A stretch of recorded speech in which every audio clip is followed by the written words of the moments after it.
আসসালামাইকুম বন্ধুরা, কেমন আছেন সবাই? আশা করি সবাই ভালো আছেন। আমাদের যে ডিমের কাজটা কমপ্লিট হয়ে গেছে। আজকে ঢালাই হবে, লোকজন সব চলে এসছে, ঢালাই মেশিন এসছে। তো ডিমের যে গুরুত্বপূর্ণ মেন কাজগুলো থাকে, কাজগুলোর বিষয়ে আপনাদের কিছু বলবো। এই যে দেখেন, ডিমের যে সুতাটা আছে, ডিমটা যদি সোজা করতে চান, একদম 100 সোজা করতে চান, তাহলে এইভাবে সুতা দিবেন।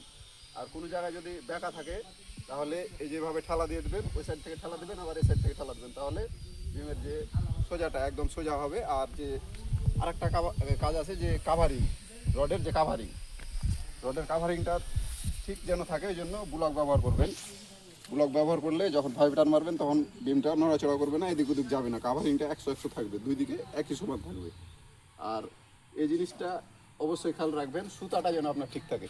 সুতা ঠিক থাকতে গেলে ডিমটা সুন্দর হবে, একদম সোজা হবে। আর আপনাকে কেউ বলতেও পারবে না যে এই জায়গা বেঁকা হয়েছে। যখন ঢালাই হয়ে যাবে, তারপরেও যদি পারেন একবার চেক দিয়ে দেবেন সুতাটা দিয়ে, তাহলে আপনার কোনো সমস্যা থাকবে না। আশা করি বুঝতে পেরেছেন। আর লাইক, কমেন্ট, শেয়ার করবেন ভিডিওটা।